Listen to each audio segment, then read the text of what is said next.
สวัสดีค่ะนักเรียนในคลิปนี้ก็มาพบกับครูรัตน์นะคะในหน่วยการเรียนรู้ที่2หนูแต่งกายเหมาะสมในระดับชั้นประถมศึกษาปีที่3เป้าหมายหรือวัตถุประสงค์ในการเรียนรู้ 1. นักเรียนสามารถอธิบายวิธีการเลือกสวมใส่เสื้อผ้าให้เหมาะสม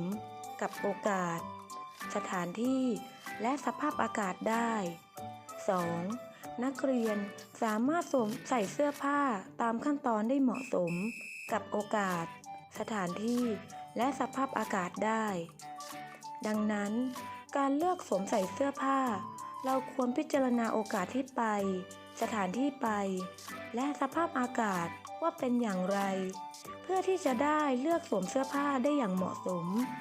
และช่วยให้เราเป็นคนมีบุคลิกภาพที่ดี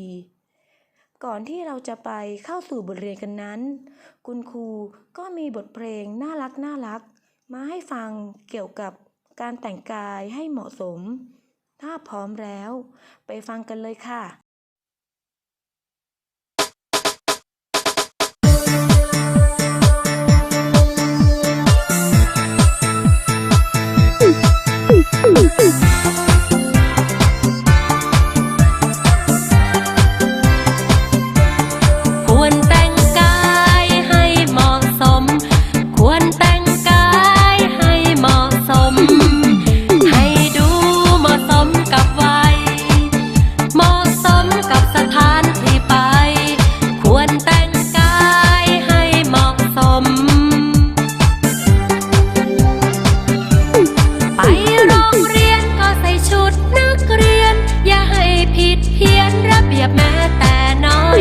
เด็กผู้หญิงนั้นให้หวีผม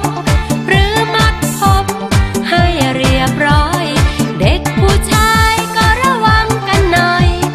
อย่าปล่อยให้ผมยาวเกินไปรองเท้าอย่ามีคราบดินถุงเท้าอย่ามีกลิ่นเหม็นเสื้อแสงนั้นอย่าให้เห็นที่ว่าเป็นรอยยับมันน่าอับอายไม่ใช่ของแพงฟุ่มเฟือยเพียงเรานั้นคอยใส่ใจมันดูแลชุดแต่งกายให้สะอาดเข้าไว้ใครก็ชื่นชมควรแต่งกายให้เหมาะสมควรแต่งกายให้เหมาะสมให้ดูเหมาะสมกับวัยเหมาะสมกับสถานที่ไปควรแต่งกายให้เหมาะสมควรแต่งกายให้เหมาะสมควรแต่งกายให้เหมาะสมควรแต่งกายให้เหมาะสม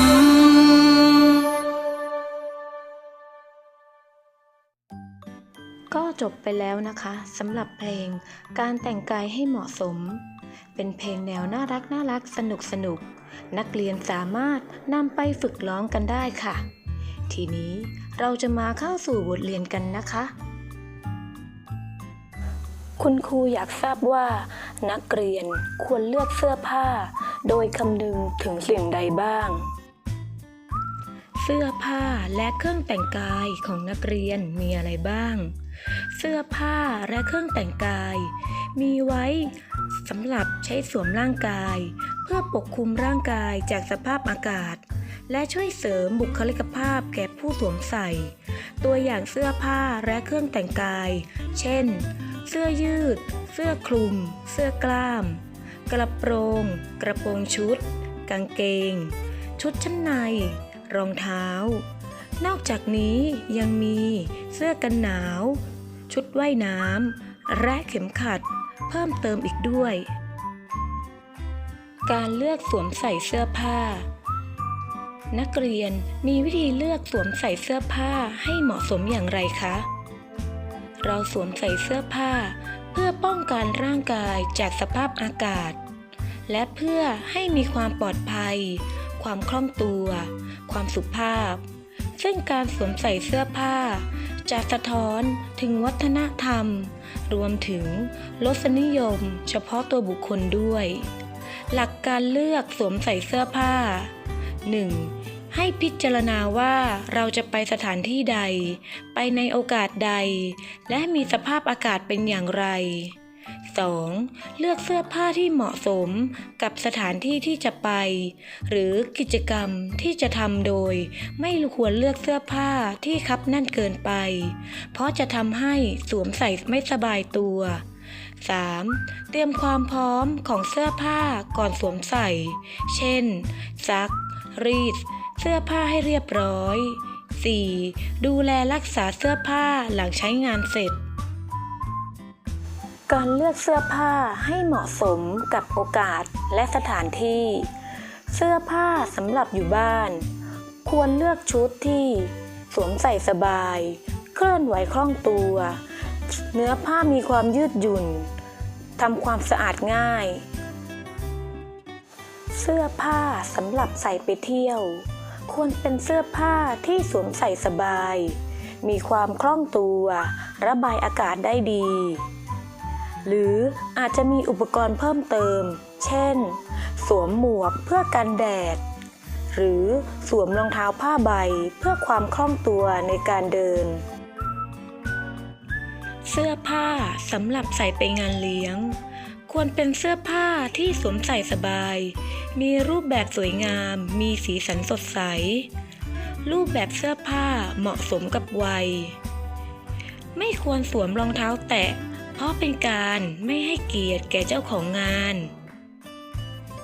เสื้อผ้าสำหรับไปทำบุญ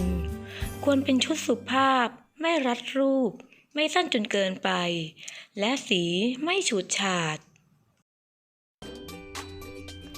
สุดท้ายก่อนจบบทเรียนนี้ คุณครูก็มีกิจกรรมทบทวนความรู้ความเข้าใจของนักเรียน โดยจะให้นักเรียนทำใบงานเรื่องการเลือกใช้เสื้อผ้าให้เหมาะสมกับโอกาส เสร็จแล้วอย่าลืมถ่ายภาพส่งมาให้คุณครูตรวจ เพื่อเก็บเป็นคะแนนด้วยนะคะสำหรับคลิปนี้เพียงเท่านี้ก่อน แล้วพบกันใหม่ในคลิปหน้า สวัสดีค่ะ